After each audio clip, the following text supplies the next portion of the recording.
안녕하세요. 킵다이어트 전문가 김경미입니다. 오늘은 22회차 라이브 상담인데요.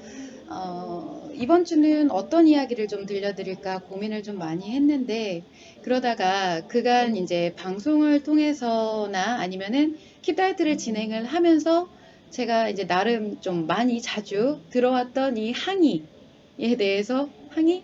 이런 부분에 대해서 한번 설명을 드려볼까 해서 그런 부분을 좀 가져왔어요. 그래서 오늘의 컨셉은 아마도 이런 뭐랄까 클레임 특집이 되지 않을까 싶습니다. 그 중에 이제 제가 들었던 말 중에 가장 대표적으로 많이 들었던 게 뭐냐면 제 외형에 대한 이야기를 굉장히 이제 좀 많이 들었어요. 라이브 상담에서도 한번 들은 적이 있는데 사실 그게 굉장히 비일비재하게 듣는 얘기거든요. 왜냐면 다이어트를 상담할 외형이 아니지 않냐. 즉 다이어트 전문가라고 하기에는 뭐 날씬하지 않다 이런 얘기죠. 근데 제가 여러분 혹시 아시는지 모르겠지만 제가 지난 회차부터 원래는 이 타이틀이 여기 들어오실 때 보시는 타이틀이 다이어트 상담이었었거든요. 근데 이 타이틀을 제가 지난 회차부터 다이어트 심리 상담으로 변경했습니다. 엄밀히는 사실 그게 더 주제에 맞기도 하고요. 왜냐면은 저는 이제 기존의 식이요법이라든가 운동요법에 대한 상담보다는 이 다이어트로 인해서 발생하는 심리적인 문제 혹은 다이어트에 임하는 심리 등에 대해서 말씀을 드리는 게 제 주 목적이거든요. 프리트스님, 뭘 새삼스럽게 놀라시나요? 원래 그래요. 그래서 여러분들이 또 한 가지 간과하시는 게 뭐냐면은 이 상담을 진행하는 사람이 반드시 현역일 필요는 없다라는 거예요. 근데 현역이 뭐냐면 현역 뭔지 아시죠? 현영이 아니라 현역. 이 만약에 운동이라고 쳤을 때 직접 내가 운동을 뛰고 있는 운동선수를 현역이라고 하죠. 그래서 저는 일단 그런 현역은 아니고요. 어떻게 보면은 이제 기존의 다이어트의 경험과 이제 지식을 가지고서 이 제 의견을 제시하거나 아니면은 조언을 하는 고문이라고 하죠. 고문에 가깝다고 보시면 돼요. 악플이라기보다는 악플이라고 생각을 하지는 않는데 조금 억울한 부분은 있었습니다. 사실 그런 게 아닌데 그게 킵다이어트의 네, 참된 목표도 아니잖아요. 그래서 뭐 그런 부분이 있었다라고 말씀드리는데 악플이라는 개념은 아니고요. 아무튼 저는 제가 현역이 될 수가 없는 이유가 뭐냐면은 저는 이제 인생에 있어서 다이어트를 아예 종료해버렸기 때문에 현역이 될 수가 없죠.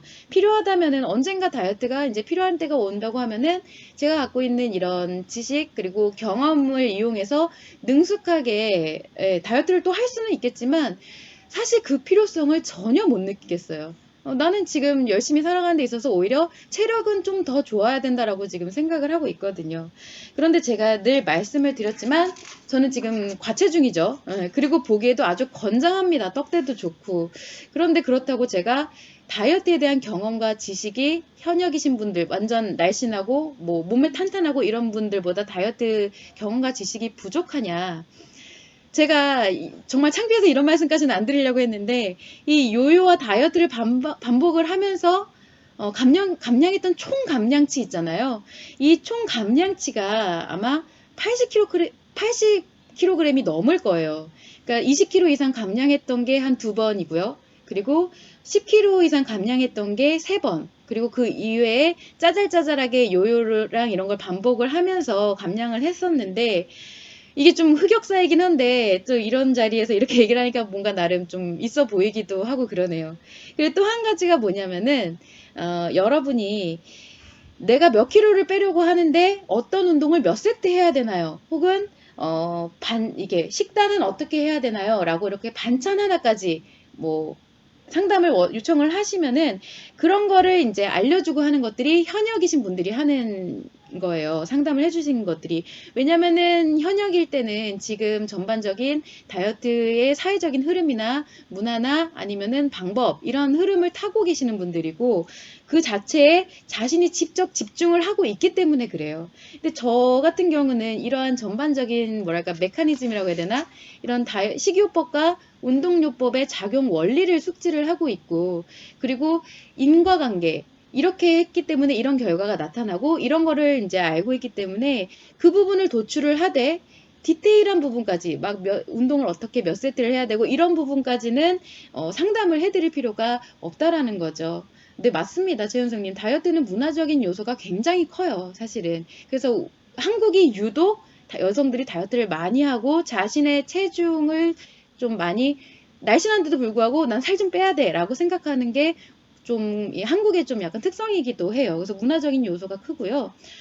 그리고 무엇이 되었든 결국 운동요법이고요. 무엇이 되었든 결국 식이요법이에요. 그게 맥락이 같은 거거든요. 어떤 방식이든 간에.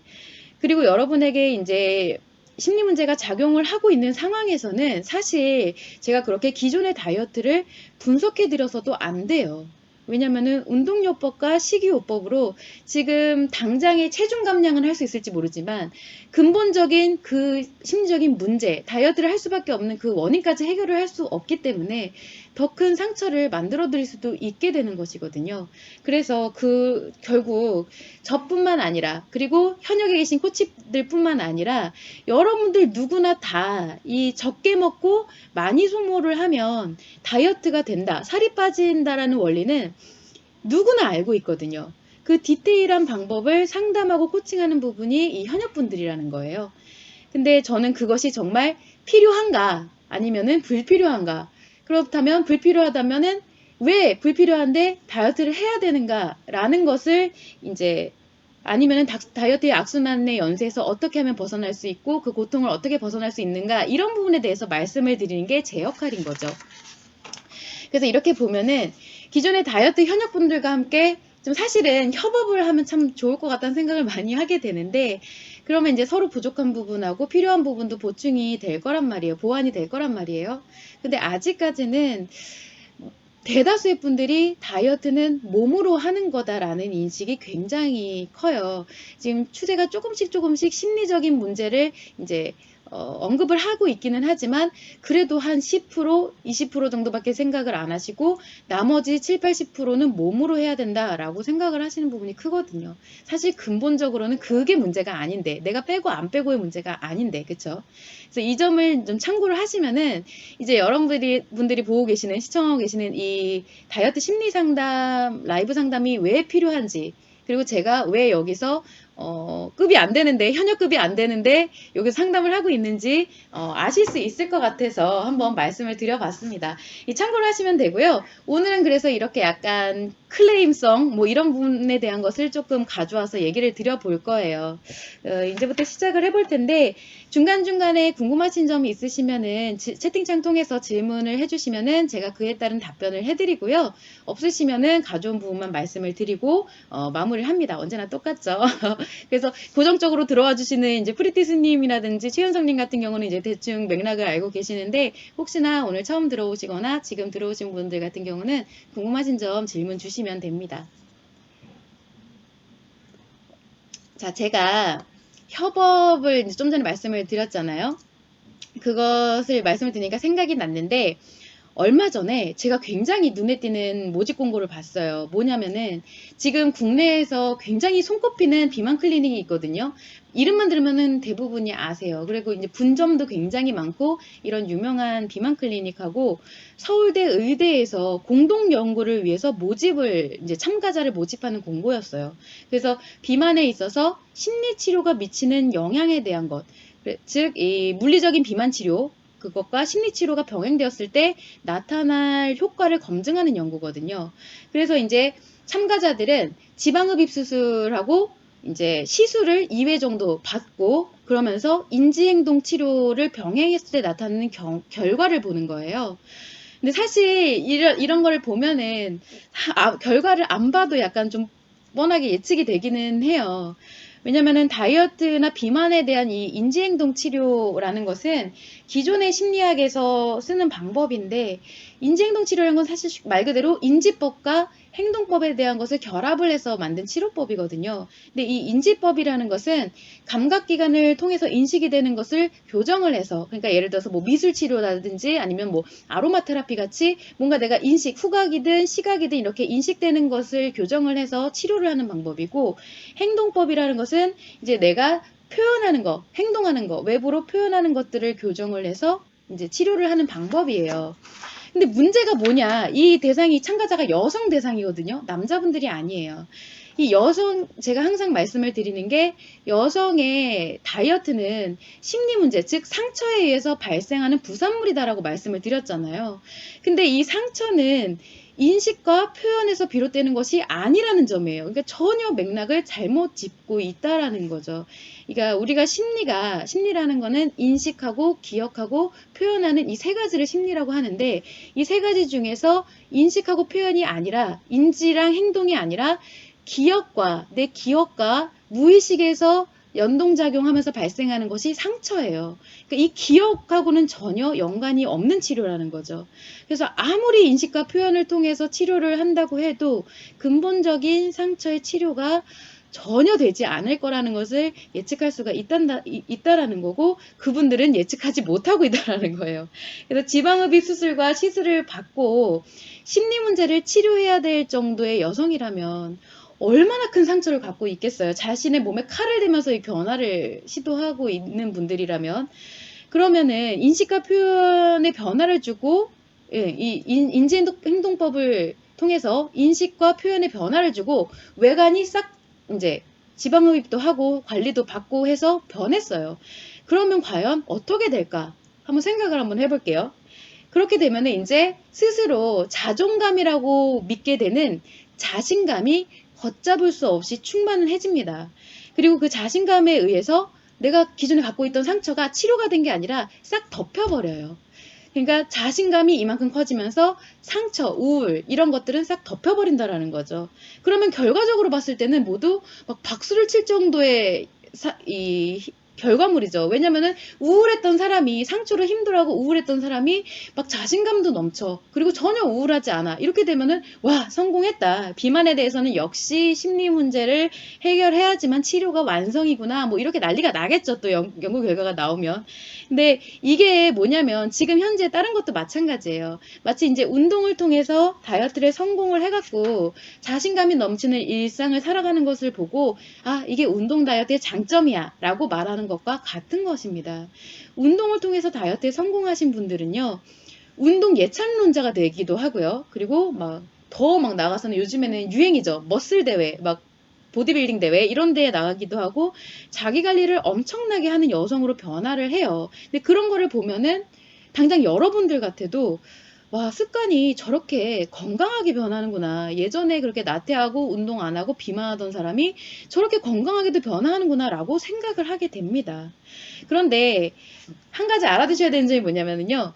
상처하고 우울에 대한 것이 아무리 심각하다고 하더라도요. 이런 심리적인 문제가 중독증으로 전환을 하게 되면요. 상처와 우울감이 말끔히 사라집니다. 말끔히 씻은 듯이 사라지게 돼요. 실제로는 사라진 게 아닌데 덮여서 사라진 것처럼 느껴지게 돼요. 왜냐하면 이 중독증이라는 것은 재미있고 즐거운 긍정 기분만을 추구를 하고요. 그것에 점점 몰입을 하기 때문이에요. 그래서 나는 늘상 즐거워 보이는 거예요. 옆에서 봤을 때는. 그런데 그 이면에서는 강박이 작용을 하는데 어떠한 것이냐. 내가 안에 상처가 누적되어 있죠. 치료된 게 아니기 때문에 조금이라도 긍정 기분을 추구하는 것을 놓치게 되면은 이 긍정 기분이 사라져 버리는 순간 이 상처가 터져 나옵니다. 그것을 막으려고 강박이 작용을 해요. 그래서 계속 그 대상의 즐거운 기분에 강박적으로 몰입을 해야 되는 것이 중독증이거든요. 그것이 이 대상이 운동이기 때문에 다른 뭐 도박이라든지 아니면 알코올이라든지 이런 게 아니라 운동이기 때문에 건강한 대상이기 때문에 사람들이 아주 건강하게 바뀐 거라고 착각을 하게 되는 거예요. 근데 예를 들어서 원래 여자의 본연의 마음은 아무리 재밌고 즐거워도 그 바탕, 베이스는요, 이 즐거운 기분이 아니라 감정의 영향을 받게 되어 있거든요. 그래서 내가 예를 들어서 내가 갖고 기억되어 있는 상처에 부정감정의 영향을 받는다는 것인데, 언제나 마냥 즐겁고 재밌는 것이 아니라, 분명 재미는 있어. 내가 지금 친구들을 만나서 한참 신났어. 그렇다고 하더라도 잠깐 그 기분에서 벗어나면 이내 좀 답답했던 것이 올라오고, 그러다가 또 다시 뭐 즐거운 일 있으면 잠깐 또 즐거웠다가 또 이내 답답함이 올라오고, 이런 것들이 이제 감정에 영향을 미치고 있는 거예요. 기본적으로 감정이 바탕이 된다라는 거죠. 그런데 이런 감정 자체도 만약에 감정 자체가 만약에 긍정 감정에 있다. 부정 감정이 아니라 긍정 감정이 들어가 있을 수 있잖아요. 그러면 최소 3일은 갑니다. 3일은 좀 즐겁고 재밌을 수 있어요. 그런데 3일이 지나면은 다시 분명히 반드시 다운이 되게 되어 있어요. 물론 상황에 따라서 내가 뭐 여행을 간다거나 이랬을 때는 5박 6일 여행을 간다. 그러면 그 여행에서 긍정 기분에 대한 버프는 좀 받을 수 있겠죠. 그래서 조금 한 일주일 정도 길어지기는 해도 그 여행에서 돌아온다. 일상으로 돌아왔다 하면 또 다시 이내 부정 감정이 조금 올라와서 다운이 됩니다. 왜냐하면 마냥 즐겁고 재미있는 것을 추구하다 보면 상처가 덮여버리기 때문에 내 마음이, 즉 무의식이 그것을 가만두지 않기 때문에 그래요. 그게 정상적인 마음의 작용이라는 건데, 그렇기 때문에 결국 여성의 경우는 아무리 건강한 중독, 운동 중독이라고 하더라도 시간이 지속됨에 따라서 강박은 계속 커지게 되고요. 상처가 그 밑에서는 점점점 확대가 되어 가고 있다라는 건데, 이게 점점 악화가 되면 왜 문제가 되느냐. 나중 가서는요, 자신이 추구하는 이 긍정 기분에 방해가 되는 요소, 설사 가족, 아니면 사랑하는 사람이라도 그게 용납이 안 돼요. 긍정 기분이 차단이 되고 사라져 버리면 내 상처가 터져 버리기 때문에 이 긍정 기분을 추구하는데 방해가 되는 요소는 무조건 제거를 하려고 하고 공격을 하려고 합니다. 그래서 나한테서 긍정 기분이 계속 유지가 돼야 되는 그런 악현상이 일어나게 되는 거예요.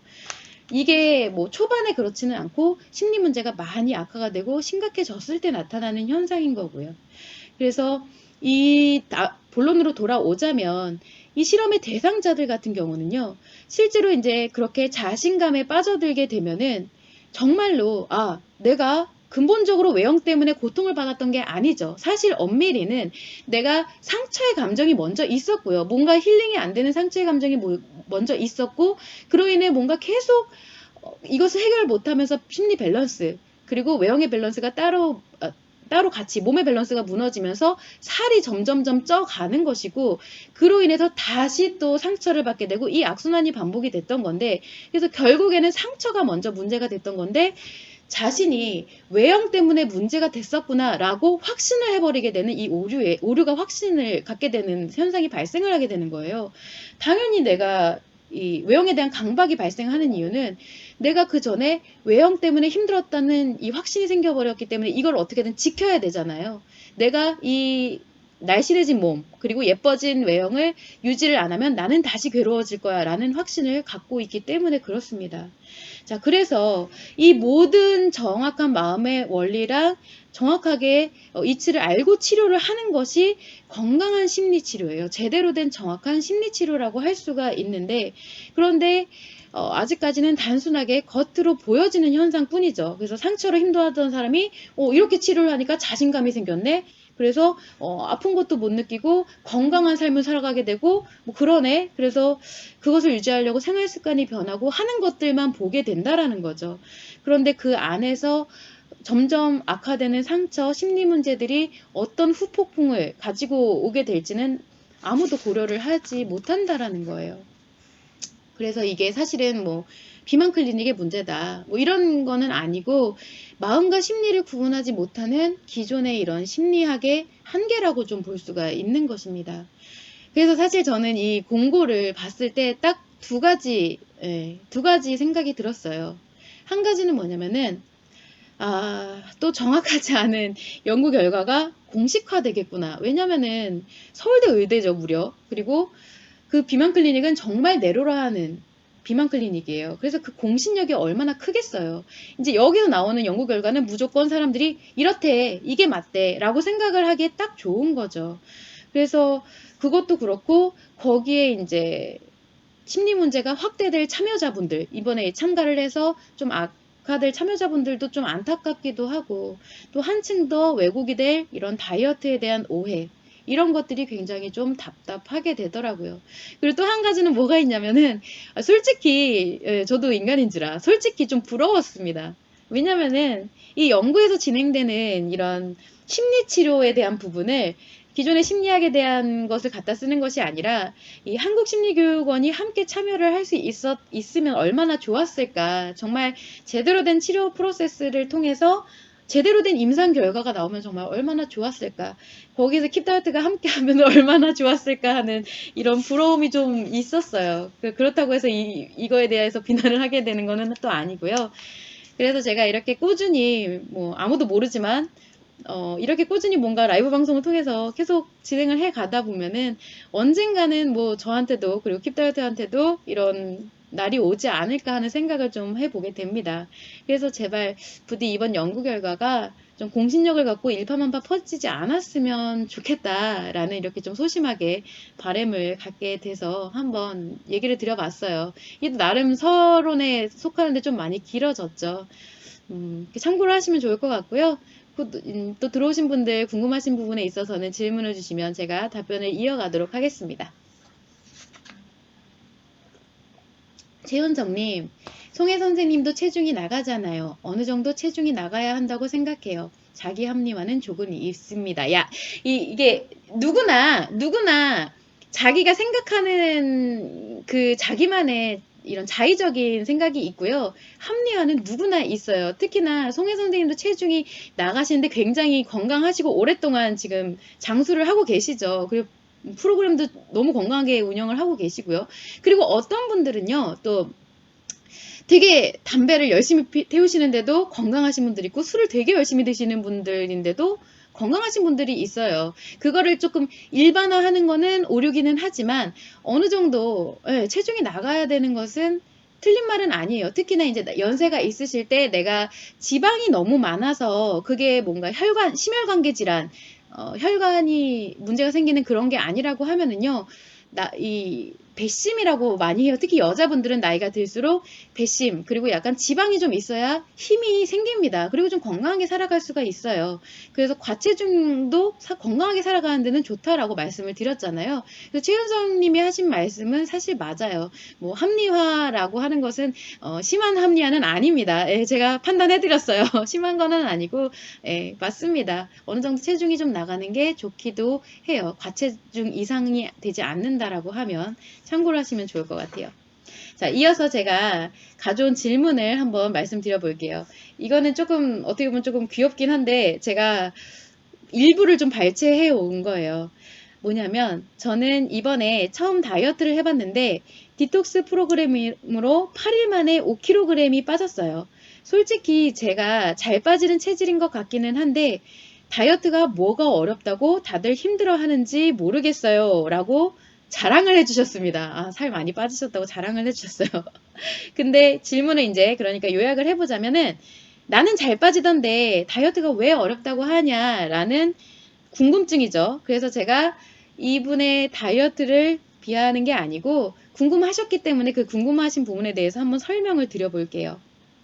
자, 먼저 극단적으로 절식을 하거나 디톡스 다이어트 같은 것을 하게 되면요. 초반에는 살이 엄청나게 빠집니다. 특히나 뭐 디톡스 다이어트 같은 거는 장기 다이어트에 아예 속하지 않아요. 뭐 2주 단기 다이어트, 1주 단기 다이어트 이렇게 가죠.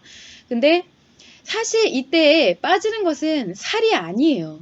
광고 중에서도 우리가 왜 비포 애프터 사진 올려놓고 그 일주일의 변화를 보여주는 그런 것들 있잖아요. 그래서 비포 사진, 애프터 사진 해가지고 일주일 동안 변화한 결과 이렇게 올리는 것들은 뭐 사기까지는 아니라고 해도 거의 대부분이 과장 광고예요. 그래서 극단적인 절식이나 디톡스와 같은 이 액체류만 섭취를 하게 되면요. 가장 먼저 붓기가 빠지게 됩니다. 그리고 나서 이제 수분이 빠지게 되고 그 다음에 근육이 소실이 돼요. 그래서 많은 분들이 이 근육은 단백질로 이루어졌다라고 생각을 많이 하시는데 사실 근육은 70% 가까이가 수분으로 이어져 있어요. 그래서 근육이 이제 수분이 빠지면서 근육도 함께 근손실이 오게 되는 것이고 그래서 식이 제한으로 극단적으로 이렇게 식이 제한을 하시는 경우에는 초기 일주일에서 2주까지는 체중 감소가 급격하게 일어나고 붓기도 빠지면서 약간의 사이즈 감소가 일어나게 되기는 해요. 근데 여기서 사이즈 감소는 내가 진짜 운동을 병행하면서 체지방이 분해가 되고 이럴 때의 사이즈만큼은 많이 감소되지는 않습니다. 근데 거기까지가 딱 한계예요. 이제 그 다음부터는요. 하루에 1kg씩 빠지던 게 막 0.5kg 그리고 0.3kg 이렇게 줄어들다가 나중에는 이제 이틀에 조금 아니면 3일에 조금 그러다가 이제 결국 안 빠지게 돼요. 이렇게 변화를 하게 되는데 더 이상 이제 붓기가 빠질 게 없다 보니 근손실이 올 게 없다 보니 본격적으로 체지방을 좀 태우기 시작을 하기는 하는데 이게 단순히 식이 제한만으로 체지방을 태우는 것에는 그렇게 큰 양이 아니에요. 많은 양이 아니에요. 그래서 체지방 자체가 무게가 또 많이 나가지를 않죠. 그래서 체중 감량은 많이 안 일어나게 돼요. 그래서 주문자님 같은 경우는 딱 여기까지가 어쩌면 한계일 수도 있다라고 볼 수가 있고요. 그리고 절식을 하시는 만큼 대사율도 떨어지기 때문에 에너지 소모율 자체가 더 낮아지게 되죠. 초기에 쭉쭉쭉 빠지던 게 자꾸 줄어드니까 처음에는 내가 살 빠지는 게 재밌어서 힘도 막 나고 며칠 굶어도 몇 개를 굶어도 아이 뭐 이 정도쯤이야 하고 하기는 하는데 나중에 갈수록 이제 살도 좀 안 빠지고 하면은 굶는 것도 힘들어지고 멘탈이 이제 힘들어지게 되죠. 그래서 아무튼 이렇게 뺀 살은 무조건 요요가 확정이에요. 확정이에요, 아예. 그래서 죽는 날까지 내가 절식을 하지 않고 목표치에 딱 이른 순간에 정상 식사를 하는 순간부터 초기에 빠졌던 속도 있죠. 엄청나게 빠졌던 속도만큼 빠르게 증량이 됩니다. 다시 원래대로 돌아가요. 그리고 또 한 가지는 자신의 체중 대비해서 이 감량치가 각자 개개인마다 다릅니다. 고도 비만에서 10kg 빼는 거 그리고 내가 평균 체중일 때 10kg 빼는 거는 전혀 달라요. 그 노력이라든지 속도가. 그래서 모두 개인차를 가지고 조금씩 가지고는 있지만 결국 단기적으로 급격하게 뺀 살은 모두 신기루다. 어쨌든 돌아간다. 라는 점이고요. 좀 이게 이해가 안 간다고 하시면은 기준을 잘 모르시잖아요. 그래서 제가 제 기준에 대해서 한번 설명을 드려볼게요. 저 같은 경우는 이제 저의 신진대사, 뭐 기초대사, 뭐 이런 거를 가지고 했을 때는 제가 3달간 23kg 정도 감량을 했을 때 어떻게 했냐면 먹는 것은 무염식, 아예 소금 자체가 아예 입에도 되지 않았고요. 오로지 식이섬유, 그러니까 풀떼기, 그리고 단백질만을 먹게 되고 그 와중에서 내가 풀만 먹는다고 야채만 먹는다고 해서 뭐 다 먹은 게 아니라 뿌리식물은 또 안 돼요. 그러니까 당근, 고구마, 감자, 양파도 다 구근식물이라고 해서 뿌리식물이라 탄수화물이 좀 많거든요. 먹을 게 없어요. 사실 진짜 잎채소 같은 거밖에 없어요. 그래서 이런 상황에서 기운도 없는데 하루도 빠지지 않고 매일같이 이렇게 3시간씩 등산을 또 했습니다. 3시간이면 말이 3시간이지 여러분 북한산이나 수락산 정도 정상까지 왕복하는 시간이에요. 동네 야산이 아니에요. 그리고 그뿐만 아니라 이제 추가적으로 아침에 1시간 저녁에 1시간 이렇게 평지를 걷는 거 그러니까 하루에 5시간 정도로 운동에 매진을 하고 물론 그때는 휴직을 했기 때문에 할 수가 있었던 부분인데 정말 말 그대로 죽지 않을 만큼 먹는 상황에서 죽을 만큼 운동을 하는 거예요. 근데 이래도 정체기가 오기 때문에 결국 나머지 5kg는 퍼스널 트레이닝을 진행하면서 또 추가적으로 감량을 하게 됐어요. 뭐 그리고 이것보다는 좀 덜하지만 뭐 밥 대신에 아예 주식을 닭가슴살로 싸갖고 다니면서 나물 반찬이랑 같이 먹는다든지 식당에 가서도 그렇게 먹고요. 그러면서 하루에 스쿼트를 막 500개씩 하고 타바타를 15분 하고 푸시업을 80개를 하고 턱걸이를 80회를 하고 뭐 이렇게 하면서 한 달에 순수하게 체지방이 4kg만 빠졌어요. 뭐 기타 수분 이런 거는 뭐 신경 안 쓰더라도 4kg밖에 안 빠집니다. 한 달에. 그리고 또 한 번은 이제 가장 어렸을 때, 가장 몸이 싱싱하고 젊고 좋았을 때는 그냥 무조건 하루에 한 끼만, 그 한 끼도 정상식이 아니라 반식만 하면서 하루에 줄넘기를 3,000회씩 하니까 한 달 만에 약간 9kg 정도 빠졌는데 그때는 뭐 수분도 빠지고 근력도 빠지고 골다공증도 아마 왔을 거예요. 그렇게 막 이것저것 다 빠져서 9kg가 됩니다. 이게 바로 다이어트의 실체예요. 이게 다이어트입니다. 과연 다이어트가 어렵지가 않을까요? 네, 그 질문자님은 한번 이걸 생각을 해보시면 좋을 것 같아요. 사람들마다 개인차가 좀 있기는 하지만 대체로 다이어트는 쉬운 일이라고 말을 할 수가 없어요. 왜냐면은 말 그대로 먹는 거는 줄이고 먹는 건 줄여서 힘든 와중에 소모량은 늘려갖고 운동을 해야 되거든요. 다이어트가 쉽다고 생각을 하시든 어렵다고 생각을 하시든 어떤 생각을 하시든 간에 그거는 뭐 각자 생각을 하시는 부분이지만 다만 이런 질문에 있어서 제가 좀 우려가 되는 것은 뭐냐면은 다이어트가 쉬워요. 하지만 내가 쉽다고 생각한 다이어트에서 자꾸 요요가 발생을 하게 되면은 살은 점점 더 찌죠. 대사가 점점 다이어트를 거듭할수록 내 대사량은 점점 떨어지기 때문에 살은 더 쪄요, 결국. 그럴 때 발생하는 심리 문제가 어떻게 될까가 조금 걱정이 되는 부분이라서 한번 이렇게 길게 설명을 드려봤습니다. 참고를 해주시면 좋을 것 같아요. 노란풍선님, 지금 다이어트를 시작했는데요. 조금 압박감이 생겼어요. 여러 번 실패와 요요로 인해 이번에 꼭 성공하리라 굳게 마음 먹었었는데 이게 오히려 더 심리적으로 압박을 받게 되는 것 같아요. 최대한 지키면서 할 수 있는 계획을 세워 하고 있는데 심리적으로도 이번에도 실패하면 어쩌지 하는 압박감이 있어요. 어떻게 하면 좀 편하게 마음을 먹을 수 있을까요? 저는 심리치료 중이라 과제도 병행하면서 진행하는 중입니다. 아이들을 키우면서 심리치료도 받고 과제도 하고 다이어트도 하려니 심리적으로 체력적으로 크게 힘드네요. 심리적으로 더욱 힘들어요 라고 질문을 주셨죠. 제가 이 부분에 대해서는 꼭 답변을 해드리겠습니다. 일단 제가 예전에 한번 이런 말씀을 드린 적이 있어요. 지금 좀 전에도 제 다이어트 경험에 대해서 들으셨죠. 다이어트를 제대로 한다라는 건요.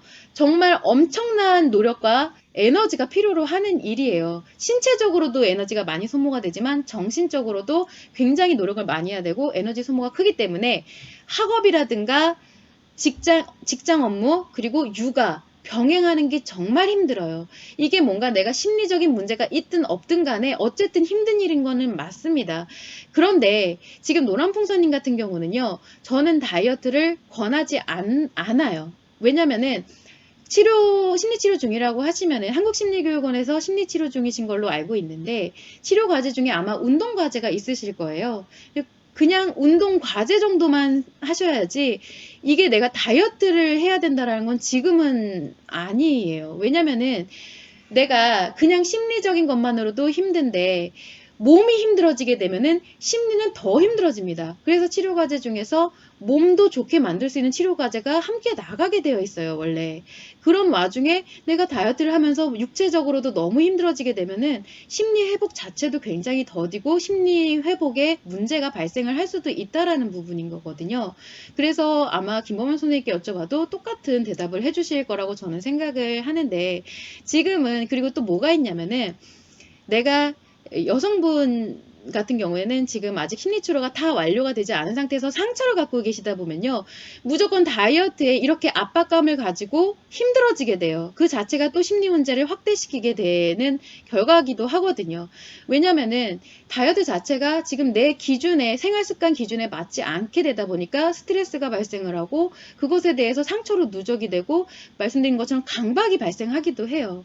그래서 지금이 아니라 노란풍선님 같은 경우는요, 심리치료가 완료가 다 되시면요, 제가 지금 라이브 상담을 하는 저와 같은 심리 상태가 유지가 되실 수가 있어요. 이제 자가적인 힐링 시스템이 만들어지게 되면은 다이어트에 있어서 정말 객관적으로 생각을 하실 수가 있게 되는 거예요. 지금은 아마 다이어트를 하시는 이유가 이런 내가 뭔가 필요해서 가치에 대한 것에 의해서 하시는 게 아니라 외형을 신경을 쓰시기 때문에 하는 다이어트이실 거예요. 근데 심리치료가 완료가 되게 되면요. 내가 굳이 외형 때문에 다이어트를 하지는 않게 돼요. 그렇지 않아도 나는 충분하게 스스로 행복 감정을 만들 수가 있기 때문에 외형이 못나든 예쁘든 무관하게 행복 감정을 유지할 수 있기 때문에 다이어트를 굳이 시행을 하지는 않게 되는데 만약에 이제 내가 너무 몸이 너무 안 좋다. 살이 쪄서 몸이 너무 안 좋다. 혹은 어떤 취업을 해야 되는데 거기서 외형적인 것을 본다라고 했을 때는 그런 가치적인 부분에 있어서 아니면 건강을 위해서는 다이어트를 하게 돼도 그렇게 힘들어지지가 않게 돼요. 왜냐면 객관적으로 바라볼 수가 있거든요. 내가 정말 필요한 부분에 의해서 요만큼은 먹어도 돼. 그리고 조절도 잘 돼요. 이 식욕에 대한 컨트롤이 굉장히 잘 됩니다. 안 먹고 싶으면 그냥 안 먹어도 돼요. 근데 지금 상처가 작용하고 스트레스가 작용할 때는 식욕에 대한 부분의 조절이 굉장히 어렵거든요. 그래서 이런 부분을 좀 참고를 하셔서 지금 다이어트에 대한 부분이 좀 많이 염려스럽다고 하시면은 그 부분 조금 내려놓으시고 일단은 치료 과제, 심리치료 하시는데 집중을 하시는 게 좀 좋다라고 생각을 합니다. 자칫 잘못하면은 다이어트 중독으로 좀 빠져들어갈 수가 있어요. 위험해요. 그리고 지금 심리적으로, 체력적으로 힘들게 되고 그것이 서로 악순환이 되면서 더 힘들어지는 것도 맞아요. 충분히 이해가 갑니다. 그래서 그 부분을 참고를 하셔서 조금 지금은 시기적으로 아니다. 아직은 이제 심리치료에 더 집중을 하셔야 된다는 부분을 말씀드리고 싶습니다. 예, 참고를 하시면 좋을 것 같아요. 강채영님 반갑습니다. 다양한 일들 속에서 균형 잡기가 어렵네요. 맛있는 걸 먹는 걸 기분 전환으로 쓰면서 살이 불어나요. 그런데 여자의 다이어트에서 생리주기가 미치는 영향이 있을 것 같은데요. 생리 전에 식욕이 막 올라온다던가 이럴 때는 다이어트를 어떻게 지속하면 좋을까요? 생리 주기에 따른 여자들 생리 다이어트가 있죠. 그래서 제가 기억이 잘 안 나는데 아마 생리 끝나고 직후가 아마 황금기라고 한 일주일 정도가 황금기라고 저는 알고 있어요. 그리고 생리 시작하기 직전이라 이럴 때는 축적하는 시기이기 때문에 살이 좀 더 찐다. 그렇게 기억을 하고 있거든요.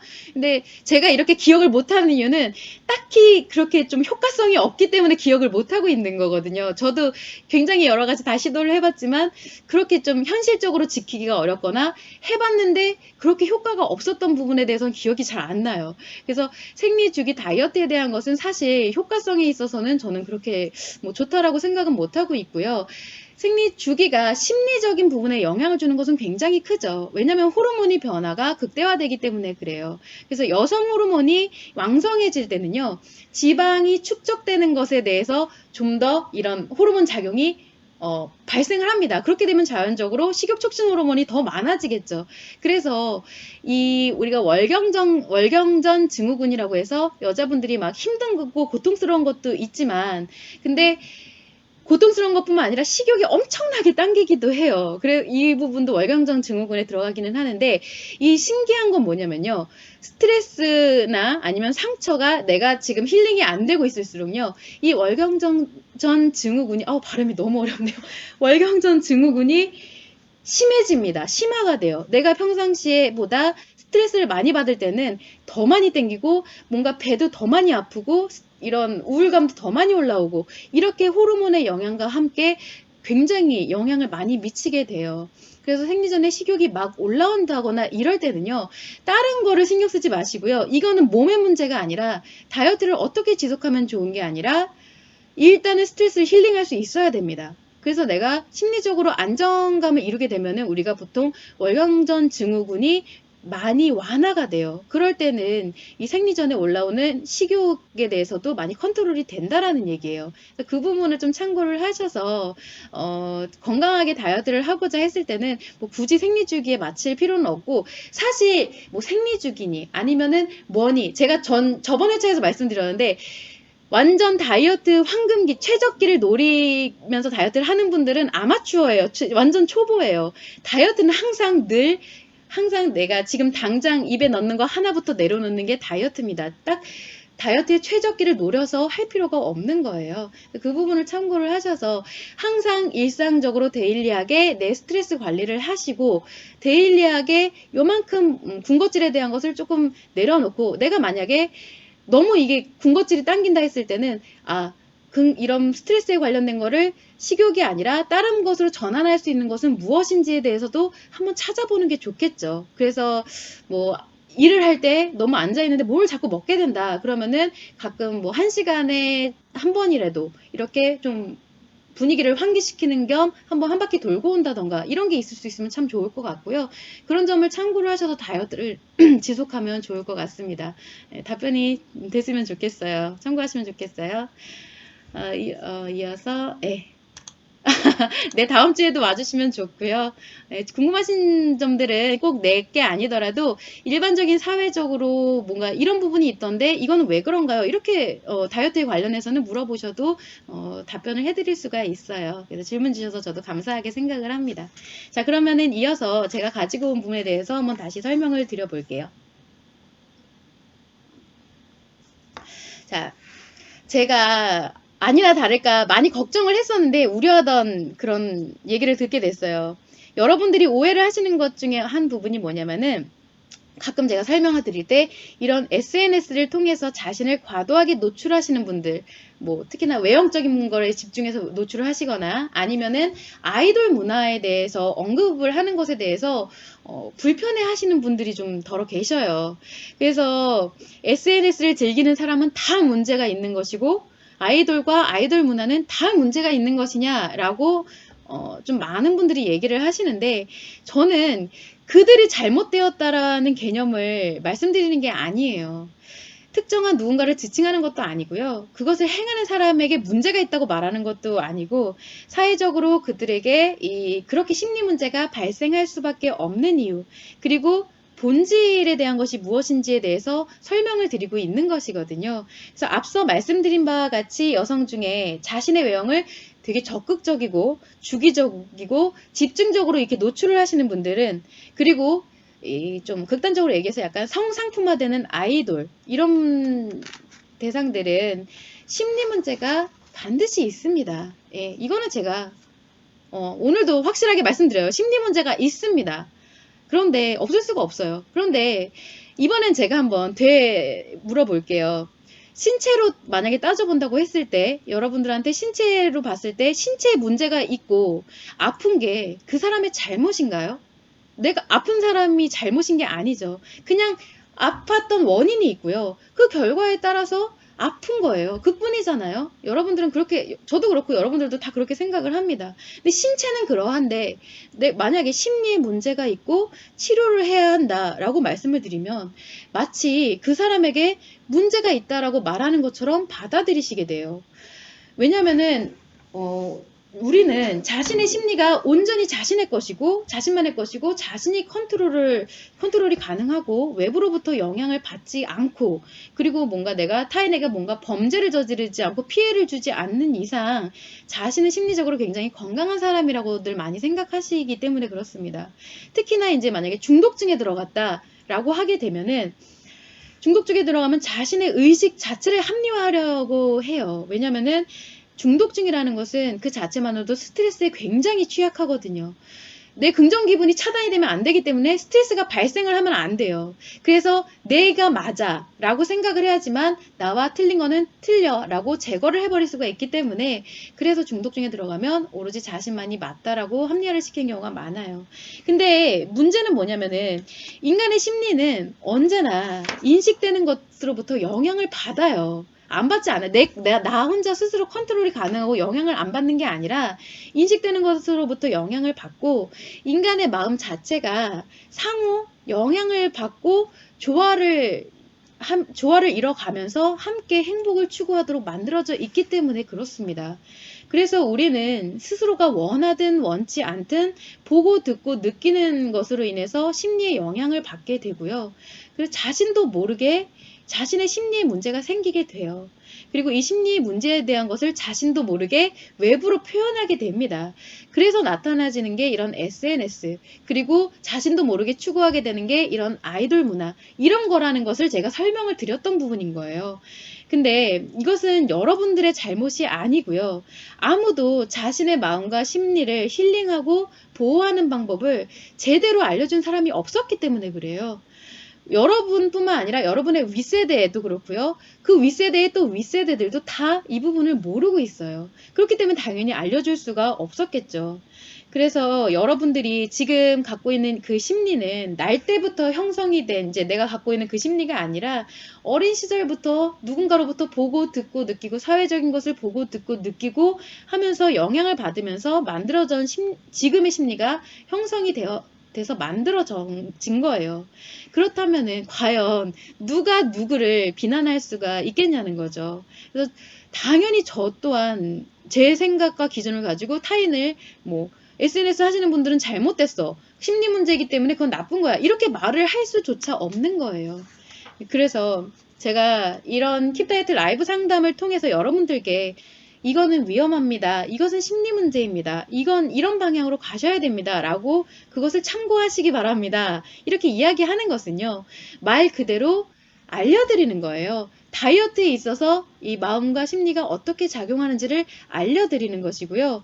이것이 여러분들에게 불편하게 들리는 이유는 뭐냐? 알려드리는 것일 뿐인데 불편하게 들리는 이유는 뭐냐면 이렇게 많은 심리 문제를 야기하는 현상, 사회적인 풍토가 굉장히 오랜 시간 동안 당연한 것으로 받아들여져 있기 때문에 그래요. 그래서 제가 그것을 어느 특정한 것을 딱 꼬집어서 이야기를 하면은 문제 삼는다, 그것을 비난한다 라고 느껴지시기도 하는 것입니다. 그래서 저도 항상 말 한마디 한마디가 언제나 이렇게 조심스럽고요. 두렵기도 하고요. 가급적 제 사견, 제 생각보다는 원리에 맞게끔 설명을 해드리고자 고민을 굉장히 많이 하고 있어요. 근데 여러분들도 한 가지 좀 아시면 좋을 것 같은 게 뭐냐면요. 좋은 말이라고 해서요. 그냥 좋은 말은 다 좋은 말이다 라고 생각하실 수가 있는데 사실 아무리 좋은 말이라고 할지라도요. 듣는 사람이 지금 갖고 있는 현재의 기준과 심리 상태에 따라서 스트레스로 받아들여지기도 합니다. 즉, 그 좋은 말이 자신을 공격하는 것처럼 들리기도 한다라는 거예요. 이게 무슨 소리냐면요. 제가 다이어트 심리에 대한 근본적인 것에 대해서 말씀을 드렸잖아요. 근데 그것이 나에게 스트레스로 받아들여졌어. 저 사람 말 왜 저렇게 하지? 이렇게 생각이 든다는 것은 여러분의 현재 기준이 이 제가 말씀드린 그 근본과 맞지 않다라는 얘기고요. 어떻게 보면은 여러분들에게 이미 심리 문제가 발생을 한 것이라고 점검을 해볼 수 있는 상황이라고 볼 수도 있는 것이라는 거예요. 왜냐하면 심리 문제는 우리가 이제 인간관계를 살아가면서 받는 상처 그리고 스트레스로 인해서 당연히 생겨날 수밖에 없는 것이고요. 그러니까 자연스러운 일이에요.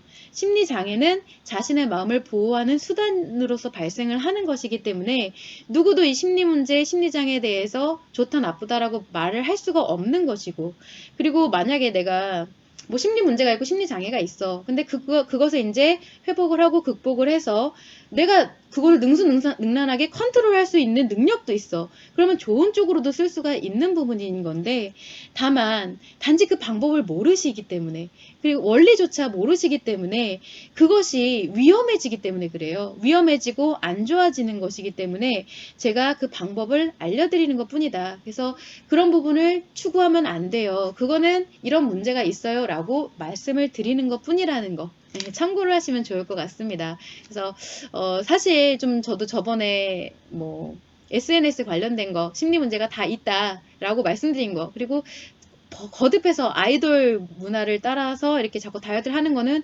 문제가 된다 이렇게 말씀드린 부분에 대해서 안 그래도 조금 불안하기는 했어요. 근데 많은 분들이 그걸 불편하게 들으시기도 하더라고요. 그래서 이번에 기회를 통해서 한번 말씀을 드려봤습니다. 강채영님, 의지를 가지고 지속하는 게 다이어트. 몸과 마음을 건강해지게 홍보까지는 안 해줘도 되고요. 네, 감사합니다.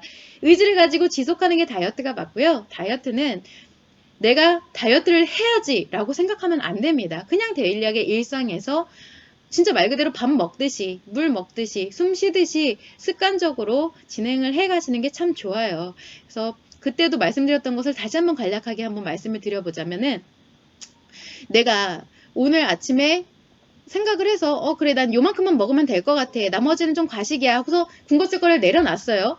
그것도 좋아요. 근데 만약에 점심시간이 됐어.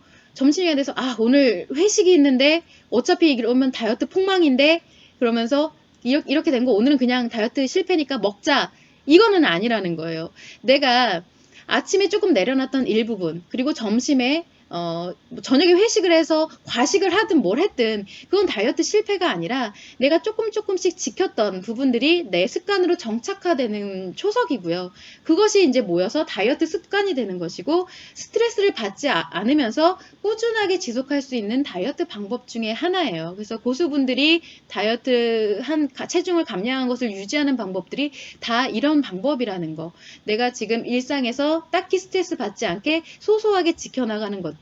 다이어트는 실패라는 개념이 없어요. 왜냐면 어차피 여러분들 이제 다이어트를 종결하실 거 아니면 죽는 날까지 다이어트 하실 거잖아요. 그쵸?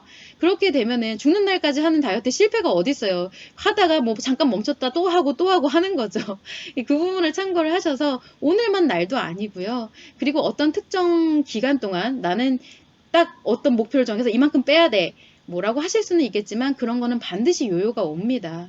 그 부분을 좀 참고를 하시면 좋을 것 같아요. 예.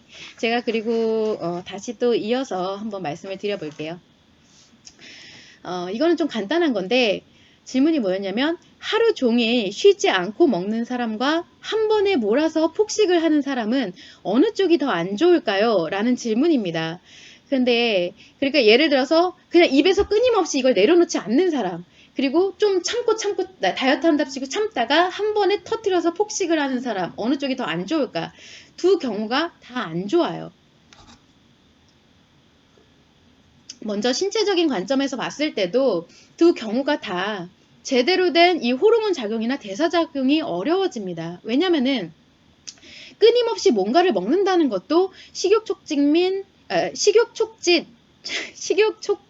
식욕 억제 호르몬에 대한 것이 작용이 원활하지 않다라는 거죠. 그러니까 내가 계속 이거 중단도 못하고 계속 먹고 있는 거고, 그렇게 되면은 그에 따라서 인슐린 작용, 내가 혈당을 분해한다든지 하는 이 인슐린 작용도 원활하지 못하게 되고 문제가 발생을 합니다. 근데 반면에 내가 평상시에는 참다가 어느 순간 폭식을 하는 분들도 이런 것과 똑같은 문제가 발생을 해요.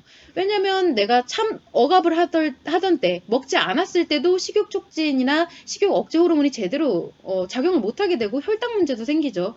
그리고 폭식할 때도 문제가 생겨요. 결국 같아요. 신체적인 관점에서는 힘든 게. 그리고 심리적인 관점에서 봐도 마찬가지입니다. 스트레스와 상처를 힐링한 능력이 두 경우가 다 없는 거예요. 그래서 1차적으로 가벼운 심리 문제로 보자면, 전자의 경우는 상처와 스트레스가 쉴 새 없이 작용하기 때문에 먹는 것으로 끊임없이 이어지고 있는 것 뿐이고요. 후자의 경우는 상처와 스트레스를 억압하다가 결국 못 참게 되면서 터지면서 폭식으로 나타나는 거예요. 그래서 심리적인 관점에서도 결국 같다. 그런데 이제 이거는 제가 조금 생각을 해보건데 약간 이것이 진화를 하게 됐을 때 다른 양상으로 나타날 수는 있을 거라고 생각을 합니다. 물론 경우에 따라 조금 달라져요. 이게 심리장애로 만약에 이어진다라고 하면은 아마 이런 추세이지 않을까. 뭐냐면 전자의 경우는요, 쉴 새 없이 드시는 분들 같은 경우는요, 상처랑 스트레스가 계속 쉴 새 없이 지속을 하고 있기 때문에 그 우울감이 끊임없이 지속이 되면서 우울증으로 전환이 될 수가 있고요. 진화가 될 수가 있고, 후자의 경우는 어쨌든 내가 계속 억압을 하는 거잖아요. 터지기 전까지는 억압을 해야 하기 때문에 내가 계속 그것을 상처랑 스트레스를 덮기 위해서 긍정 기분을 계속 추구를 해야 돼요. 그러다 보니까 중독증으로 진화를 할 수가 있게 될 수 있다는 거예요. 그래서 우울증과 중독증으로 좀 다르게 나타날 수 있지 않을까 하는 생각을 좀 해보기는 합니다. 그렇게 됐을 때는 중독증보다는 우울증인 게 여성의 마음작용에 있어서는 둘 다 안 좋지만, 둘 다 심리장애지만 그나마 좀 우울증이 안전하다라고 볼 수가 있고요. 어찌됐든 결국 상처와 스트레스의 힐링 시스템이 없다는 것은 동일하다는 거예요. 그래서 이 두 경우 모두가 심리 문제에서 심리장애로 이어지기 전에, 악화되기 전에 먼저 심리 밸런스를 잡아주는 것이 중요하다는 점을 좀 참고를 하시면 좋을 것 같습니다. 네, 여기까지 하고서 이제 제가 마무리를 좀 해볼게요. 제가 앞서서 잠깐 예전에 스쿼트를 하루에 500개씩 했다라고 말씀을 드렸는데 거짓말이 아니에요. 그러니까 물론 한 번에 500개를 한 게 아니고요. 50회씩 10세트를 진행을 한 거죠. 그래서 하루 종일 짬짬이 나눠서 했는데 회사에서도 집에서도 이 50회를 한 번 하는 데는 사실 5분도 안 걸려요. 개수로 보니까 많은 거지 시간적으로 그렇게 많지 않거든요. 그렇게 하게 됐는데 사실 그때 당시에는 다이어트를 목적으로 이거를 했기 때문에 정말 이게 말로만 듣던 스쿼트 지옥인가? 뭐 이런 싶을 정도로 스쿼트가 너무 싫고 학을 뗐었어요. 근데 요즘에는 다시 좀 이 스쿼트를 좀 해볼까 하는 생각이 드는 게 뭐냐면은 물론 다이어트 목표도 아니고요. 500개를 할 생각도 없어요, 전혀. 그리고 또 스쿼트만 500개씩 한다고 해서 살이 막 빠지거나 그렇지도 않습니다. 근데 왜냐면은 사실 요즘에 하도 앉아만 있다 보니까 계단 오르는 게 너무 힘든 거예요. 이게 근육이 확실히 안 쓰다 보니까 많이 약해지는구나. 특히나 이제 하이힐을 신고서 계단을 오르게 되면은 근육통이 생길 정도로 몸이 완전히 비루해지더라고요. 그래서 이제 운동을 삼아서 스쿼트를 조금씩 해볼 생각인데 왜 이 말씀을 드리냐면은 저는 여러분들도 이렇게 다이어트가 아닌 건강을 위해서 약간의 운동은 항상 하시는 것이 좋다고 생각을 합니다. 그래서 특히 여성분들의 경우 시간이 되시면 이렇게 코어 근육이나 속 근육을 단련하게 되는 요가. 그러니까 여성분들한테는 근력 운동이 맞지 않다고 말씀을 드렸지만 이런 코어 근육이나 속 근육은 아무리 열심히 달력을 해도 막 근육이 막 늘어나고 이런 게 아니에요. 그러니까 내구성을 좋게 만드는 것 중에 하나라고 보시면 되고, 남성분들 같은 경우에는 이제 다른 건 다 운동은 생각하지 마시고 이 턱걸이만 열심히 하셔도 굉장히 도움이 됩니다. 그래서 이제 우리가 행복하게 살아가기 위해서는 심리를 안정시키는 게 가장 우선이지만요. 그보다도 제일 중요한 게 뭐냐면 건강이에요. 왜냐면은 신체가 건강하지 못하면은 심리를 안정시킨다는 것은 불가능하기 때문에 그래요. 그래서 아까도 노랑풍선님께 말씀을 드렸지만 내가 심리적인 문제를 회복하고자 할 때 몸이 너무 힘들면은 심리가 잘 회복이 안 돼요. 1차적으로는 건강 그리고 몸이 우선시 되어야 되는 것이고요. 이 부분을 참고를 하셔서 이제 여러분 모두가 이 몸과 마음이 건강하시기를, 올해는 건강하시기를 바라봅니다. 그래서 저는 이제 마무리를 하고 다음 주 수요일 날 오후 3시에 다시 뵙도록 할게요. 긴 시간 들어주셔서 감사합니다. 수고하셨습니다.